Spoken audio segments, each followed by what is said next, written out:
This world is ruled by the beastfolk, a superior race possessing both animal traits and human forms. The beastfolk are divided into three major categories. Higher races Serpentkins, the most powerful and wealthy race known for their cunning, vindictiveness, and extreme loyalty. Serpentkins possess a unique physiology that allows them to experience far more intense sensory sensations than other races during marking rituals. Ebony, the future head of the Serpentkin clan, is the most powerful among them. Lycans, renowned for their strength, speed, and teamwork, they are a traditional warrior race. Male Lycans are generally arrogant and controlling, upholding the value of survival of the fittest. Middle races Foxkins, a rare race, known for their intelligence and talent for potions. Among them, the nine-tailed foxkin are legendary beings. The female protagonist, Winnie, is the only one of her kind and possesses 9 lives. Rabbitkin, delicate in appearance and gentle in nature. They are known for their harmless image. The female supporting character Lola exploits this racial stereotype to disguise herself as a saintly figure. Lower races, sin marginalized groups, rogues, beastfolk expelled from their clans, mostly the elderly, the violent, or criminals, who can only be matched with unwanted beastfolk through the marriage matching system. Slaves, beastfolk, branded with a slave mark, stripped of all rights with their descendants condemned to slavery, a lifelong bond between orcs, created by leaving an irreversible mark on one's partner through intimate acts. Orcs who have not been marked by the age of 25 will be forcibly paired by the matchmaking bureau. Mating partners are typically outcasts, the elderly, the infirm, or the violent. Potion making is a major industry in this world. Potion Challenge, an annual spectacle where the winner receives immense wealth and the favor of the nobility. Veritasium, a potion that forces the truth from a person. Its side effect is that the user cannot control their speech, making it a tool for exposing lies. Master of Potions, the highest honorary title, bestowed upon the nation's finest potions master. My name is Winnie. I am the last surviving nine-tailed fox. I once had 9 lives. Now, only 1 left. The first 8 of my skins were torn from me by my childhood best friend and fiance Sirius, and turned into the luxurious fox fur coat now draped over the shoulders of my adopted sister Lola. Simply because I was strong and resilient, I was told I should endure, be tolerant, and allow others to trample me. But today, this is the beginning of my complete transformation. Your fiance is mine now, the future head of the Serpentkins. I will! My adopted sister won the Elixir challenge by stealing my potion. To her shock, she was informed that the event was a selection event for the future wife of the Serpentkins' future head, the same heir who was infamously impotent, barbaric, and furious. When the Serpentkins sent over a proposal letter demanding her hand in marriage, my fiancé panicked and promptly took my adopted sister away for a quick marriage and even consummated. Once the deed was done, she returned triumphantly, showing off the mark on her lower back. Well, what are you going to do now, Winnie? Your fiancé is mine now, and you'll be 25 in 3 days. If no one comes to pick you up, you'll just be dumped into the hands of some wife-beating rogue who is aging and unwanted. Actually, she was wrong. I had a choice. I went to the parlor where my parents, who were busy fixing the mess my adopted sister made, were announcing if she refuses to marry the future head of the Serpentkins, I will. My words could have been a clap of thunder. My father, still holding the Serpentkins' proposal letter, froze in the air. My mother was left gaping, her tail bristling as she cried. Have you lost your mind, Winnie? Ebony is born and bloodthirsty. There were rumors that he almost froze bit through a servant's throat when he snapped. It's suicide. I was about to argue when my father cleared his throat. You're right. Sirius and Lola have marked each other. What would happen to them if Winnie doesn't marry? A look of conflict briefly flashed in my mother's eyes, and she slowly let go of my hand. My heart grew cold in turn. Even though I was their biological daughter, they had always preferred Lola even though she was adopted, just because she knew how to sweet-talk and play the damsel in distress. As I stood there, a heated memory suddenly flooded my mind unbuilding, making my cheeks burn with unwanted heat. That night, months ago, Sirius had pressed me down onto the bed, his body hot and heavy against mine. His hands roamed greedily over my curves, fingers digging into the sensitive base of my 9 tails, stroking and tugging until I was trembling uncontrollably. Winnie, you driving me crazy. He had growled huskily against my neck, his breath scorching my skin as he kissed and sucked the most sensitive spots. I had arched into him desperately, soft whimpers escaping my lips as waves of pleasure surged through me. Our bodies moved together in a feverish rhythm, slow and deep at first, then faster and harder. Skin slid against sweat-slicked skin, heavy breaths turning into moans and gasps that filled the room. Every powerful thrust made my tails curl tightly around his waist, pulling him even closer as ecstasy built higher and higher inside me. I cried out his name, nails digging into his back. The memory tasted bitter now, like ash in my mouth. Smirking, I said, but on one condition. On the day I'm marrying, you will make Lola confess in public that she stole my potion. His right-hand man, Marco, asked with a suggestive smile in Italian. Done. Your new little canary, Sophia. How does she taste? Lucien's mocking laughter vibrated through my chest, sending a chill down my spine. He replied, also in Italian. His hand was still caressing my waist, but his gaze was distant. Like an unripe peach. Fresh and tender. Just keep this between us. If my Donna finds out, I'm a dead man. His men chuckled mowingly, raising their glasses and swearing their silence. The warmth in my blood turned to ice, inch by inch. The one thing they didn't know was that my grandmother was from Sicily, so I understood every word. I forced myself to remain calm, keeping the perfect smile of a Donna fixed in place, but the hand holding my champagne flasser trembled. Instead of making a scene, I opened my phone, found the invitation I had received a few days ago for a private international medical research project, and tapped accept. In 3 days, I would disappear from Lucien's world completely. Noticing I hadn't touched the blood orange he'd peeled for me, Lucien gently wiped a smudge of wine from the corner of my mouth with his thumb.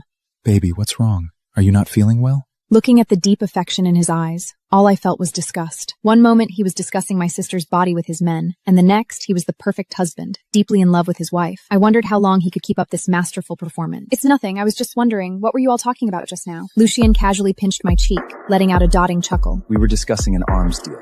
I know you don't like hearing about that side of the business, so we used Italian. He must have been so lost in his debauchance lately that he'd forgotten my grandmother was Sicilian and that I've understood Italian since I was a child. The smoke and liquor in the air suddenly felt suffocating. I pushed him away. Please, carry on. I'm going to get some fresh air. Without waiting for Lucien's reply, I walked straight to the estate's terrace. As I passed, cast envious my glance. Look at Truly Blessed. The Dawn throws such a grand party for her every year. Yes, the queen of the Marino family. What an enviable position. Hearing such praise used to make me feel proud and happy. I believed I had found the best husband in the world. But now, I only felt the irony, my heart a frozen lake. No one knew the filthy games Lucien, the man who supposedly loved me to death, played behind my back. Yesterday, I had snuck into his study to leave the anniversary gift I'd prepared for him. It was a restricted area, a place that held many of the Marino family's secrets, a place even I rarely had the chance to enter. But this time, I smelled my sister Sophia's unique perfume there. That cheap, clinky scent of the leather sofa clung to his suit jacket and lingered in the air. The moment I walked out of that study, I knew my marriage to Lucien was over. A sudden vibration from my phone broke my train of thought. Elenata, I saw on the system that you accepted the project offer. You gave up your career for Marino all those years ago. I'm so happy to see you're coming back. I'll send someone to pick you up in 3 days. You can spend these next few days saying goodbye to your family. At the word family, my knuckles whitened as I gripped my phone. Ever since my parents were killed in a blood feud 5 years ago, Lucien was the only family I had left. But now that he had betrayed me, he was no longer my family. Professor, that won't be necessary. Please apply for the highest level of security clearance on my behalf and erase all public records of me. My mentor's voice, full of surprise, came through the phone. Why? Once those records are erased, Helenata Vitardi will have completely vanished from the face of the earth. Lucian will go insane when he can't find you. I laughed bitterly. He won't. He betrayed me. My eyes began to sting. After leaving medical school, the only medical practice I got was patching Lucien up after his gunfights. As I thought of those nights, an unwanted memory surged up, hot and vivid. Back then, after every dangerous night, Lucien would come back to me covered in blood and bruises. I would carefully tend to his wounds on our bed. Elenata. But his eyes always darkened with hunger. I had lost myself and gained nothing in return. My mentor fell silent. After a long moment, he sighed. I thought it was strange when you suddenly accepted the offer yesterday. I never imagined— All right. I'll arrange the highest level of security clearance for you. Just get your affairs in order these next 3 days. Hearing my mentor agree, I finally breathed a sigh of relief. The security protocol meant I no longer had to rack my brain for a way to leave Lucien. Thank you, Professor. Just as the words left my mouth, a familiar deep voice sounded from behind me, making me jump. Darling, who did you say was betrayed? I turned to meet Lucien's dark green eyes, which had sharpened with suspicion, and put on my usual gentle smile. Oh, I was just chatting with a friend about one of the West Coast families. The Don betrayed his wife, and now she's filing for divorce and a share of the assets. If he loved acting so much, I would play along. Lucien's gaze was sharp as he scanned my face, searching for any telltale micro-expression. Only after confirming there was nothing amiss did his tense shoulders slowly relax. His large, scarred hand slid down my waist as he placed a light kiss on my temple. What an idiot. To betray your woman is to betray your own throne. My queen, that kind of thing will never happen in our family. I stared into his eyes, as deep as an abyss, and smiled softly. But what if it did happen, for example? Elemona, there is no what if. Lucien cut me off immediately.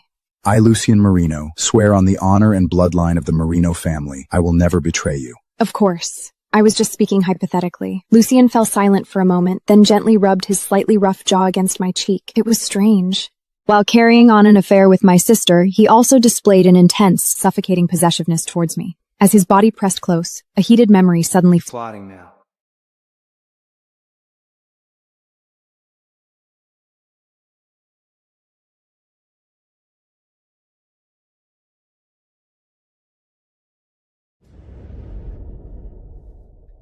She was perfectly fine. Why would she kill herself? Mom, Vivian certainly didn't mean to leave us behind.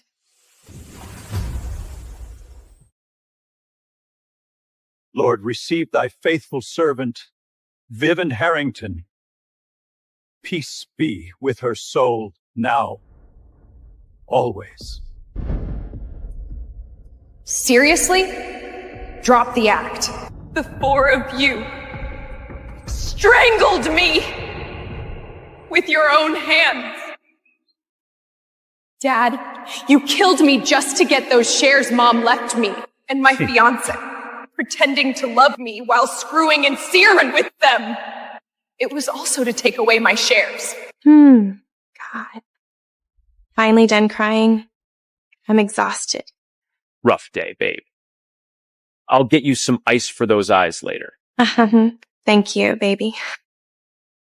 Vian, don't blame me for being heartless. I thought killing your mother would give me the company. She had a will, leaving the shares to you. Mom didn't die in a car accident? You mean...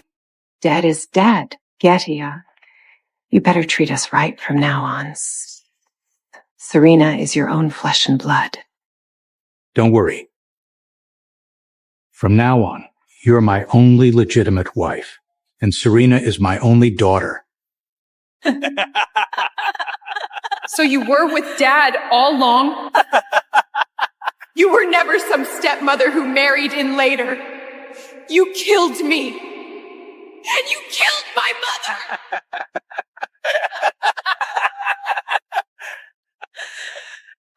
I'm gonna kill you. I'll kill you all.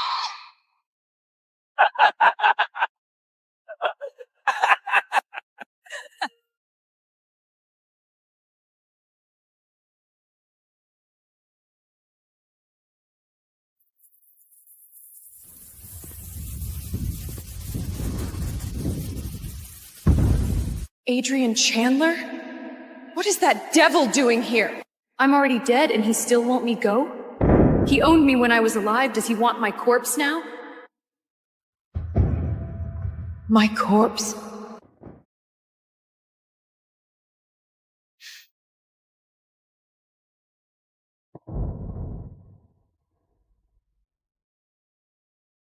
Kill them all.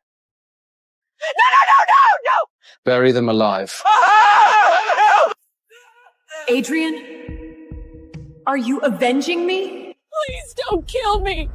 They made me do it! Fine, I won't kill you.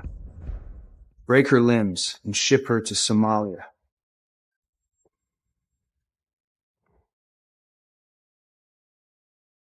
I was afraid you'd be lonely. So I'm coming with you. I told you, alive or dead, you belong to me. What are you saying? Vivian, You're coming with me. why wouldn't you just listen? Why couldn't you just stay by my side and be good? If there is an afterlife, would you look at me even once? Please, Adrian, don't do this. You always thought you were just a toy to me. If we couldn't share a bed in life, then we'll share a grave in death.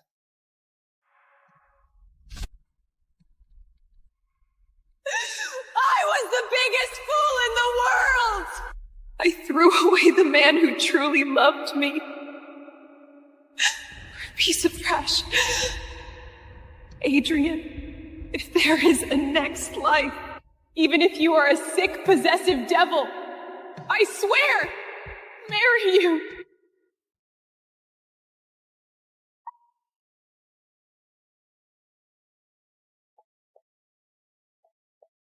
Tell me, baby. Am I back?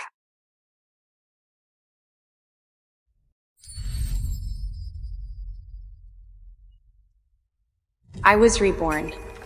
I was reborn on the day I confessed to Nathan Ellis. Vivian, what do you want to say to me? Are you going to confess to me? Shut up, bastard. Even if I want to confess, I would confess to Adrian Chandler. In this light, you will only be trampled under my feet. Vivian Harrington? Are you crazy?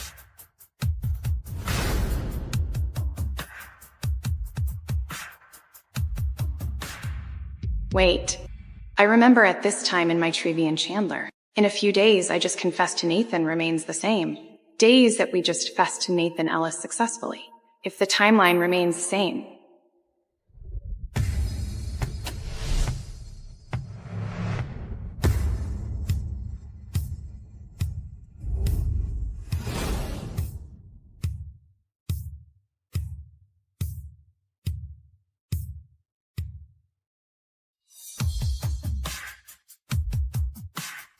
Adrian Chandler? My little Vivian has grown up. He ran away without my permission.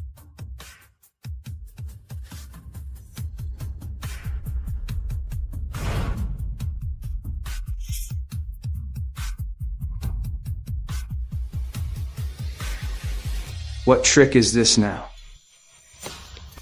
Who are you? Why are you bullying my girlfriend? Girlfriend? Yes. Ask her if you don't believe me. Adrian, I'm not his girlfriend. I'm willing to go back with you.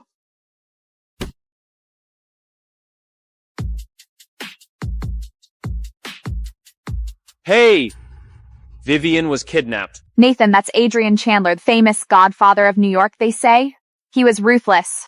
Call the police, now. Otherwise, Vivian and Herring will surely be in serious days. That's Adrian Chandler. Yeah, I've seen him on the news. He's loaded 80% of New York interest year his. Vivian really dies at Adrian Chandler's hands. Uncle Harrington, as his only immediate family member, as his only direct relative. So he doesn't have to be used in any way and be kept in the dark about this relationship.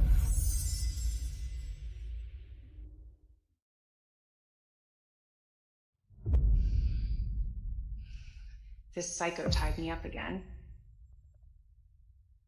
Swore I'd marry on one but him. Adrian? Vivian, what if I gouged your eyes out and preserved them in wine? Would you finally see no one but me?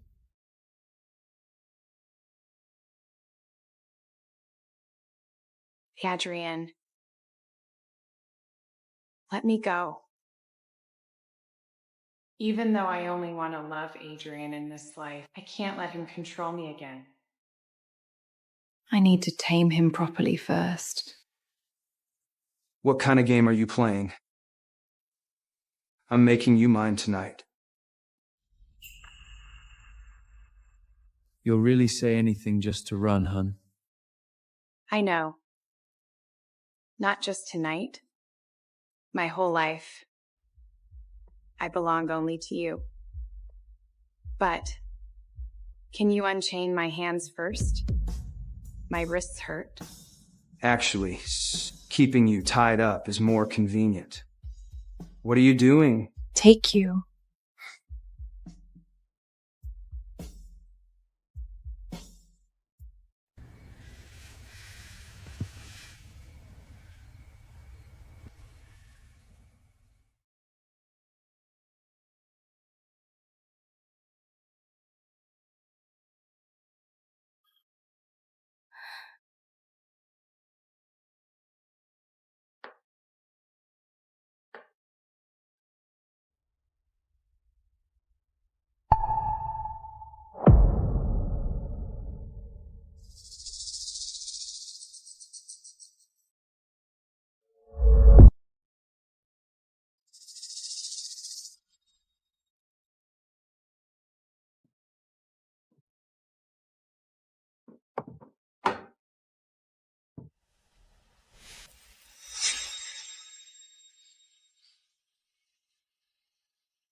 You really are stubborn, Vivian.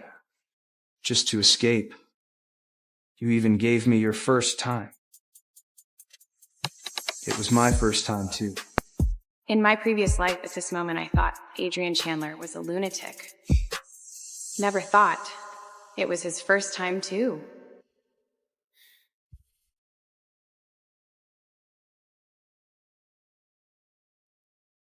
You're awake.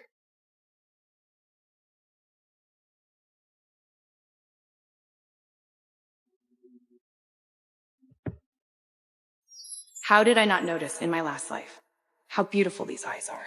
I know what you're thinking. Don't think that just because you made the first move last night, I'll let you go. I never said I was leaving. What did you say? Last night, I already told you. I'll always belong to you and you alone. I won't run again.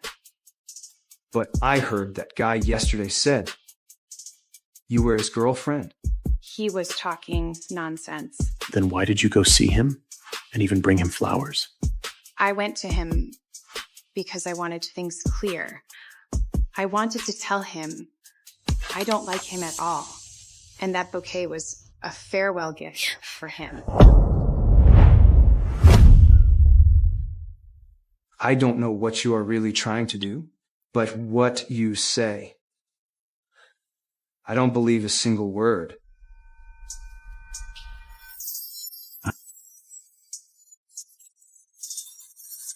I'm gonna take a shower.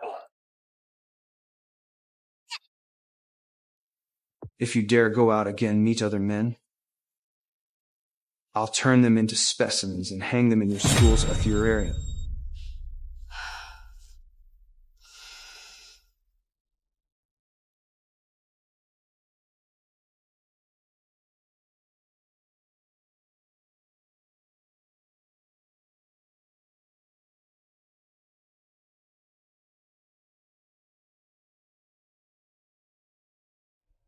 Dad, I've already given you the shares.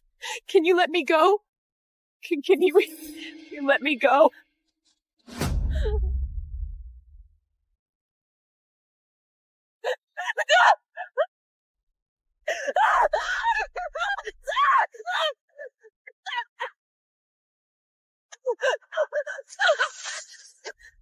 No, Dad!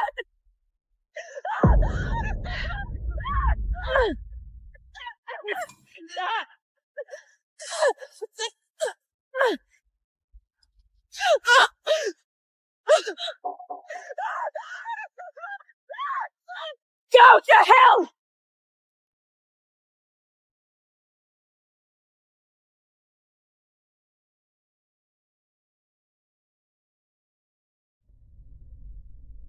Kill! Kill yourself! Vivian, it's your dad's fault.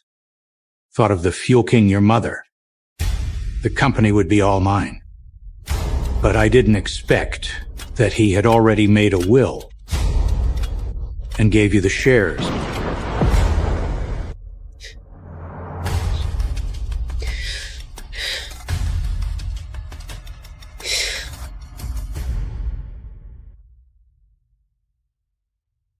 Nathan Ellis said you were kidnapped by that devil, Adrian Chandler. Is it true? At this time in the past life of Freshly, it was the one who kidnapped me. Instead of worrying, but even happy. It seems that at that time, they wanted me to die by Adrian Chandler's side. Vivian, did you hear me talking? He said I was kidnapping. I came back with him voluntarily. I like Adrian Chandler. I love Adrian Chandler. Did Adrian force you to say that? Or else? Is he going to kill you? I told you. I'm doing this willingly. Vivian. What kind of nonsense are you talking about? Shouldn't the one you love be me? Let me make this clear. I don't love you at all. The person I love has always been Adrian Chandler. Harrington, why the sudden change of heart? But maybe that's for the best. Otherwise, it would be like before. Every time she was dragged back, we lock her up for 3 days and nights. Vivian had a rough night. Go make her some chicken soup so she can recover. Yes, sir. I'm on it. Behave, and everyone's life gets easier. What mischief are you plotting now?